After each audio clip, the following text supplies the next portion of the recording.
Hi there.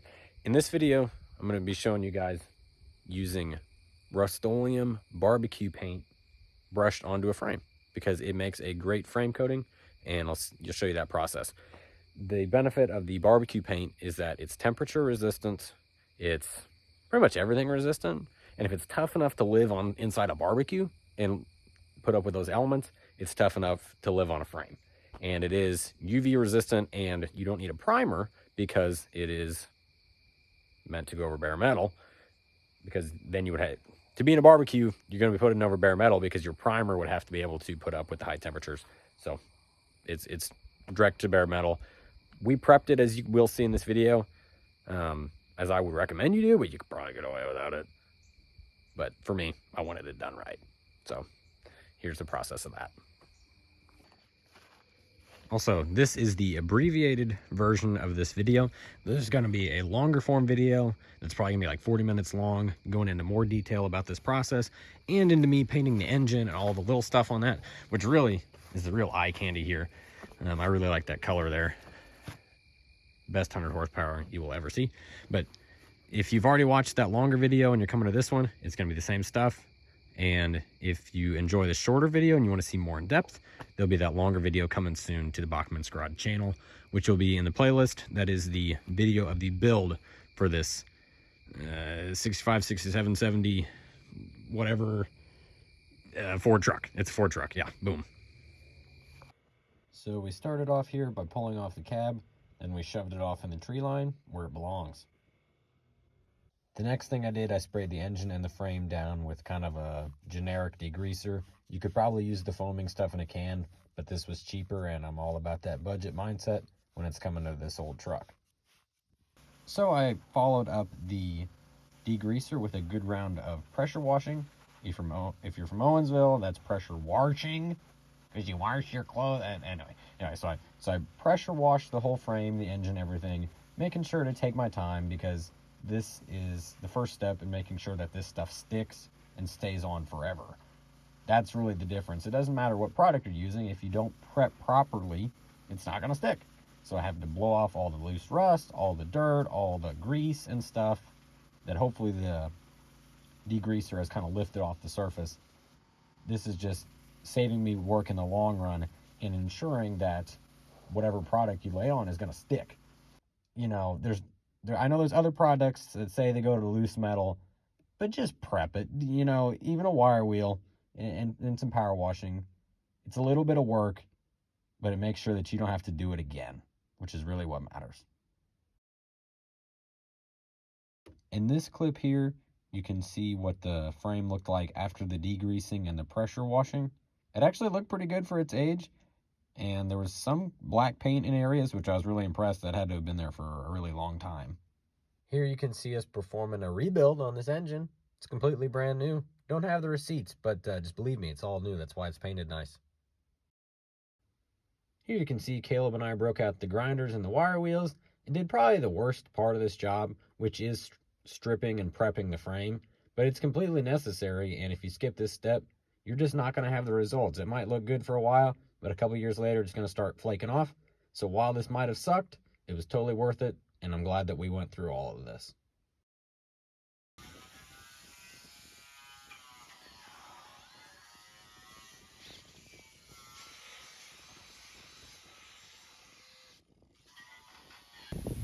All right, so we got the frame as prepped as it's gonna be.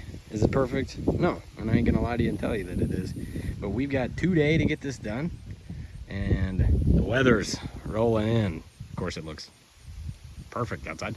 The weather's rolling in, and we're gonna lose the shop situation. And by that I mean we've already lost the shop, and we're working outside. And if we don't get, it's a Labor Day, we got the day off, so it needs to get done today, or it's gonna set it here and get rusty, and then we'll have to, okay. It's happening today. This is what we have time for. Okay? Okay.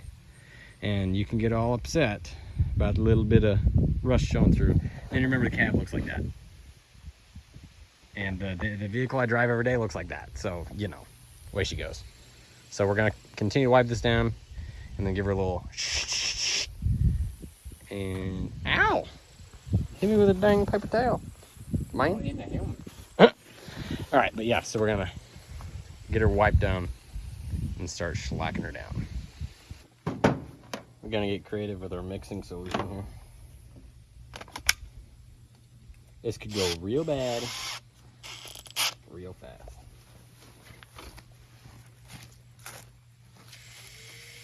Put her in low gear, son.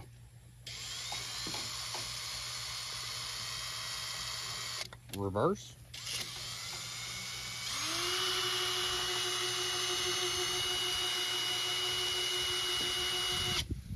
Ah!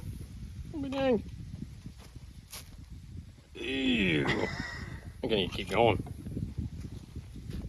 I don't have any mixing sticks, and this was clean.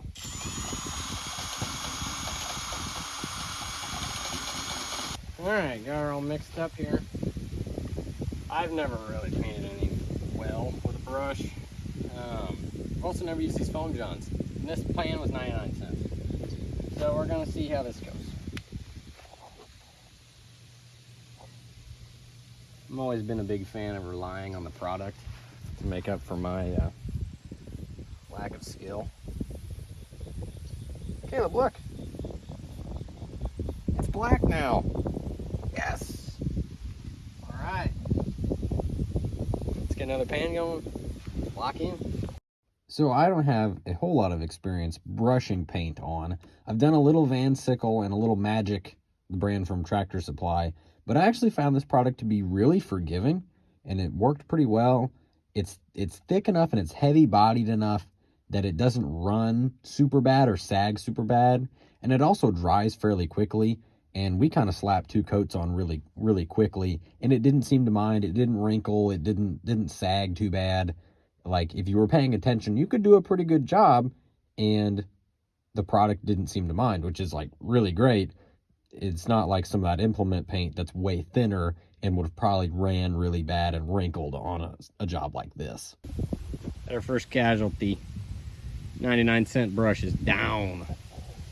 If any of you have ever sprayed a frame with like an actual paint gun setup, you know it's kind of a pain in the rear because there's so many nooks and crannies. Like the frame is in the shape of a C, and it's hard to get even coverage on all of that. That's where the brush really shines, is you just slap it in, stick the brush in there, you know, make it happen.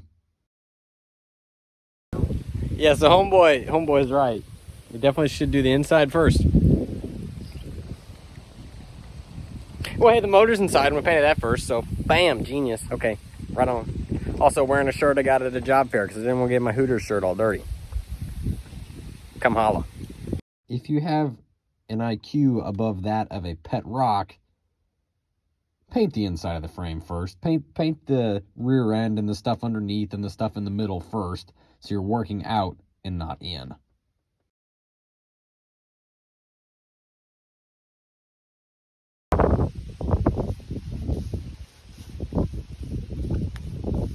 All right. That was the last of it.